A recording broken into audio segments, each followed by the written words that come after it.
নমস্কার বন্ধুরা, নিত্যকথা চ্যানেলে আপনাদের সবাইকে স্বাগত জানাই। বন্ধুরা, আগামী ২রা ফাল্গুন ১৫ই ফেব্রুয়ারি রবিবার দিন এই বছর মহাশিবরাত্রি তিথি শুরু হচ্ছে, যা থাকছে মহাদেবের সবচেয়ে প্রিয় দিন সোমবার দিন পর্যন্ত। ফলে এবছরের শিবরাত্রি রবি এবং সোম উভয় দিনই থাকছে। শিবরাত্রির প্রধান যেই পুজো অর্থাৎ রাত্রিকালীন পুজো, তা রবি এবং সোমবারের মাঝে থাকায় এই বছর এক মহাযোগের সৃষ্টি হয়েছে। তবে অনেকেই এই বিষয়ে দ্বিধায় রয়েছেন যে তারা এই বছর শিবরাত্রি যদি পালন করতে চান, তাহলে তারা সেক্ষেত্রে রবিবার দিন উপোস করবেন নাকি সোমবার দিন করবেন। কারণ বাবার দিন হিসাবে গণ্য হল সোমবার, আর সোমবার দিন যেহেতু চতুর্দশী তিথি সন্ধ্যা ৫টা ৩৩ মিনিট পর্যন্ত থাকছে, তাই এই বিষয়ে অনেকেই দ্বিধায় রয়েছেন যে চতুর্দশী তিথি ছাড়ার পূর্বেই উপবাস ভঙ্গ করা ঠিক হবে। এর পাশাপাশি অনেকেই ১৬ সোমবারের ব্রতও করে থাকেন, অর্থাৎ অনেকেই সোমবার দিন মহাদেবের পূজা এবং তার উদ্দেশ্যে ব্রত রাখেন। তারা এখন কি করবেন? যারা সম্পূর্ণ নির্জলা উপবাস রাখতে পারবেন না, তারা কি করবেন? তারা কোন কোন খাবার খেয়ে এই মহাশিবরাত্রির ব্রত পালন করতে পারবেন? এবং সর্বোপরি এই মহাশিবরাত্রির উপোস আপনারা কখন ভঙ্গ করবেন? মহাশিবরাত্রি পালন করার পর কোন সময়ের পর থেকে আপনি আবার ভাত, রুটি ইত্যাদি খাবার খেতে পারবেন? বন্ধুরা, এই সমস্ত প্রশ্নের উত্তর আমি আজকের এই ভিডিওটির মাধ্যমে আপনাদের দেব। আশা করি বন্ধুরা, আজকের এই ভিডিওটি দেখার পর আপনারা উপকৃত হবেন। তাই বন্ধুরা, অবশ্যই আজকের ভিডিওটি সম্পূর্ণ মনোযোগ সহকারে দেখুন এবং ভিডিওটি দেখার পর যদি আপনাদের ভালো লাগে, তাহলে ভিডিওটিকে অবশ্যই একটি লাইক করে দিন এবং নিজের আপনজনদের সাথে শেয়ার করে দিন, যাতে তারাও এই ভিডিওটি দেখে উপকৃত হতে পারে। আর বন্ধুরা, কমেন্টে পুরো শ্রদ্ধার সাথে হর হর মহাদেব লিখে দিতে ভুলবেন না। তাহলে চলুন আসা যাক মূল পর্বে। বন্ধুরা, সর্বপ্রথমে আপনাদের জানাই যে এই বছর অর্থাৎ ২০২৬ সালের ১৪৩২ বঙ্গাব্দ শিবরাত্রি তিথি শুরু হচ্ছে ১৫ই ফেব্রুয়ারি ২রা ফাল্গুন রবিবার বিকেল ৪:৪৯ থেকে। অর্থাৎ শিব চতুর্দশী তিথি কিন্তু এই সময় থেকে লাগছে। তাই বন্ধুরা, কেউ যদি মনে করেন যে তিনি সারাদিন উপবাস রাখতে পারবেন না, তাহলে তিনি এই সময় থেকেই শিবরাত্রির উপবাস শুরু করতে পারেন। অর্থাৎ রবিবার দিন বিকেল ৪:৪৯ থেকেই শিবরাত্রির উপোস রাখা যাবে। এরপর তারা কখন উপবাস ভঙ্গ করবেন, অর্থাৎ কখন পারণ ক্রিয়া সম্পন্ন করবেন? তারা পারণ ক্রিয়া সম্পন্ন করবেন ১৬ই ফেব্রুয়ারি ২০২৬ সোমবার সকাল ৬:১০ থেকে সকাল ৮:৩০ মধ্যে। এই সময়টাই কিন্তু বন্ধুরা শিবরাত্রির পারণের জন্য সবথেকে উপযুক্ত সময়কাল। রবিবার দিন বিকেল থেকে উপবাস করছেন, তারাই সোমবার এই সময়ের মধ্যে পালন করবেন। বন্ধুরা, আমি প্রথম যে উপোসের নিয়মটি বললাম, এটি সাধারণ গৃহস্থদের জন্য উপযুক্ত। এতে আপনাদের শরীরের ওপর খুব বেশি চাপ পড়বে না। আবার এতে শাস্ত্রীয় নিয়ম অনুসারে চতুর্দশী রাতের পূজাও পালন করা যায়। বন্ধুরা, যারা এইভাবে উপোস করবেন বা শিবরাত্রি পালন করবেন, তাদের বলা হয় এক ভক্তি বা তিথি অনুসারী ভক্ত। এরকমটা যদি আপনি করে থাকেন, তাহলে মনে রাখবেন এতে কোনো প্রকারের দোষ নেই। এরপর দ্বিতীয়ত, যারা অত্যন্ত সংযমী, নিষ্ঠাবান এবং পূর্ণ ব্রত হিসাবে শিবরাত্রির ব্রত পালন করতে চান, তাদের ক্ষেত্রে শাস্ত্রে বলা হয়েছে ব্রতের আগের দিন থেকেই সংযম পালন করা প্রয়োজন। যারা রবিবার দিন সারাদিন রাত উপবাস থেকে সোমবার সকালে পালন করেন, তারা মূলত অহোরাত্র ব্রত পালন করছেন। এটি হল শাস্ত্রীয়ভাবে সর্বশ্রেষ্ঠ এবং এটি পূর্ণ ব্রত হিসাবে গণ্য। বন্ধুরা, শিবরাত্রির মূল উদ্দেশ্য হল ইন্দ্রিয় দমন এবং জাগরণ। এই রবিবার দিন সারাদিন উপবাস করে থাকলে শরীর ও মন শুদ্ধ হয়, যা রাতে ৪ প্রহরের পুজোর জন্য ভক্তকে প্রস্তুত করে। তাই যারা পূর্ণ ব্রত করছেন, তারা রবিবার দিন সম্পূর্ণ দিন উপবাস রাখবেন। তারপর রবিবার ও সোমবারের মাঝের যেই রাত, সেই রাতে মহাদেবের পুজো নিবেদন করবেন এবং পরের দিনে সোমবারে যে সময় পারণের কথা বলা হলো, অর্থাৎ সকাল ৬:১০ থেকে সকাল ৮:৩০ পর্যন্ত, তারাও এই সময়ের মধ্যেই কিন্তু পারণ ক্রিয়া সম্পন্ন করবেন। বন্ধুরা, এরপর যারা সোমবার দিন অর্থাৎ মহাদেবের প্রিয় দিনে ব্রত পালন করে থাকেন তাদের উদ্দেশ্যে বলছি, যেহেতু আপনি প্রতি সোমবার দিন বাবার পুজো করে থাকেন, তাই আপনার জন্য এটি আরও আনন্দের বিষয় যে আপনার নিয়মিত সোমবারের ব্রত এবং শিবরাত্রি একই দিনে এতে পড়েছে। এতে কোনো প্রকারের বাধা নেই, বরং এটি হলো একটি শুভ সংযোগ। শাস্ত্রীয় নিয়ম অনুযায়ী মহাশিবরাত্রি যে তিথিতে চতুর্দশী অর্থাৎ নিশীথকাল বা রাত বর্ষ করে, সেই দিনেতেই ব্রত পালন করা হয়। আর এ বছর 15ই ফেব্রুয়ারি চতুর্দশী তিথি শুরু হলেও শিবরাত্রির যে প্রধান পূজা বা নিশীথকাল, তা কিন্তু ইংরেজি ক্যালেন্ডার অনুযায়ী রাত 12টার পরেই 16ই ফেব্রুয়ারি শুরু হয়ে যাচ্ছে। তাই আপনি মূলত শিবরাত্রির পূজা সোমবার দিনই দিচ্ছেন।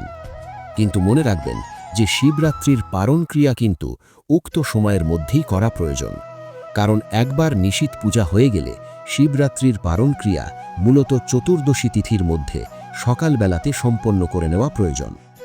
এতে আপনার 2 দিনের ব্রত এবং শরীর ও স্বাস্থ্য দুটোই বজায় থাকবে। তাই বন্ধুরা, সকলের উদ্দেশ্যে আবারও বলছি যে এই বছর আপনি শিবরাত্রির রবিবার দিন সম্পূর্ণ উপবাস করুন বা রবিবার দিন বিকেল থেকে উপবাস করুন। আপনি যখন থেকে উপোস করুন না কেন, আপনাকে পারণ ক্রিয়া কিন্তু সম্পন্ন করতে হবে সোমবার দিন উক্ত সময়ের মধ্যে। এবং এবছর শিবরাত্রির পূজা রবি ও সোমবারের রাতের সংযোগের মধ্যে সম্পন্ন হওয়া প্রয়োজন। তবেই এবছরের শিবরাত্রি আপনি সার্থকভাবে পালন করতে পারবেন। আর হ্যাঁ, শাস্ত্রীয় নিয়ম অনুযায়ী সোমবার সকালে পারণ মন্ত্র পাঠ করে বা পূজার প্রসাদ গ্রহণ করে আপনি উপবাস ভাঙার পর থেকেই আপনি অন্ন বা ভারী খাবার গ্রহণ করতে পারবেন। এবার দর্শক বন্ধুরা, আপনাদের সামনে ব্যক্ত করব যে শিবরাত্রির পালনের সময় আপনি যদি নির্জলা উপবাস রাখতে না পারেন, সেক্ষেত্রে আপনি কোন কোন খাবার গ্রহণ করতে পারেন এবং আগের দিন অর্থাৎ ত্রয়োদশীর দিন কোন কোন খাবার গ্রহণ করতে হয়। বন্ধুরা, যদি আপনি শিবরাত্রির ব্রত করতে চান, তাহলে বন্ধুরা আগের দিন অর্থাৎ ত্রয়োদশীর দিনে অবশ্যই সংযম পালন করতে হয়। ত্রয়োদশীর দিনে আপনার সর্বশেষ আহারটি অর্থাৎ যেটি আপনার রাত্রিকালীন আহার, সেটি নিরামিষ হওয়া বাঞ্ছনীয়। এই আহারটি অতিরিক্ত তেল মশলাবিহীন এবং সাত্ত্বিক আহার হওয়া প্রয়োজন। বন্ধুরা, যদি আপনি সম্পূর্ণ নির্জলা উপবাস করতে চান, তাহলে পরের দিন অর্থাৎ শিবরাত্রির দিন ব্রহ্ম মুহূর্তে ঘুম থেকে ওঠার পর ভালোভাবে স্নান পর্ব সেরে নিয়ে পরিষ্কার বস্ত্র পরিধান করে হাতে জল এবং কিছু অক্ষত আতপ চাল নিয়ে শিবরাত্রির সংকল্প গ্রহণ করুন যে আজ আপনি সম্পূর্ণ নির্জলা উপবাস থেকে মহাদেবের পূজা সম্পন্ন করবেন। আর যদি আপনি সম্পূর্ণ নির্জলা উপবাস রাখতে না পারেন, অর্থাৎ তা শারীরিক কারণে হোক বা অন্য কোনো কারণের জন্য যদি আপনি এই বিষয়টি করতে না পারেন, তাহলে সেক্ষেত্রেও সকালবেলা স্নান সেরে বাবার কাছে এই বিষয়ে সংকল্প গ্রহণ করা প্রয়োজন যে আজকের দিনে আপনি কোনো পঞ্চশস্যের আহার গ্রহণ করবেন না, অর্থাৎ ধান থেকে তৈরি খাবার, গম থেকে তৈরি খাবার, জব বা ভুট্টা থেকে তৈরি খাবার, ডাল জাতীয় খাবার এবং সরিষার তেল থেকে তৈরি খাবার। যদি আপনি শিবরাত্রির ব্রত পালন করে থাকেন, তাহলে এগুলিকে গ্রহণ করতে নেই। তবে বন্ধুরা, আপনি ফলাহার করতে পারেন। ডাবের জল খেয়েও এই ব্রত সম্পন্ন করতে পারেন। সাদা তেলে সবজি রান্না করেও সেটিকে গ্রহণ করে এই ব্রত সম্পন্ন করতে পারেন। আপনি দুধ বা দুগ্ধ জাতীয় যে কোনো প্রকারের সামগ্রী অর্থাৎ মিষ্টি, সন্দেশ ইত্যাদি গ্রহণ করেও এই ব্রত সম্পন্ন করতে পারেন। এরপর বন্ধুরা, অনেকেই প্রশ্ন করেন যে চা, কফি ইত্যাদি কি এই শিবরাত্রির দিনেতে গ্রহণ করা যাবে? বন্ধুরা, যদি আপনি সম্পূর্ণ নির্জলা উপবাস মনস্থির না করেন, তাহলে অবশ্যই সেক্ষেত্রে এগুলি গ্রহণ করা যাবে। তবে নিরামিষ আহারও যদি আপনি গ্রহণ করেন, তবে চাল বা রুটি বা এই যে পঞ্চশস্যের কথা বলা হলো, এগুলির মধ্যে কোনোটি গ্রহণ করবেন না। এই দিনে আপনারা তেল মশলাবিহীন খাবার গ্রহণ করবেন এবং সাদা লবণের পরিবর্তে সন্ধক লবণ অর্থাৎ শিলা লবণ ব্যবহার করবেন। আপনি এই দিনে সাবুদানা, সাবুর পায়েস, সাবুর খিচুড়ি, শ্যামা চাল এইগুলিকেও গ্রহণ করতে পারেন। বন্ধুরা, সমস্ত ব্রতের মধ্যে শ্রেষ্ঠ ব্রত হল শিবরাত্রির ব্রত।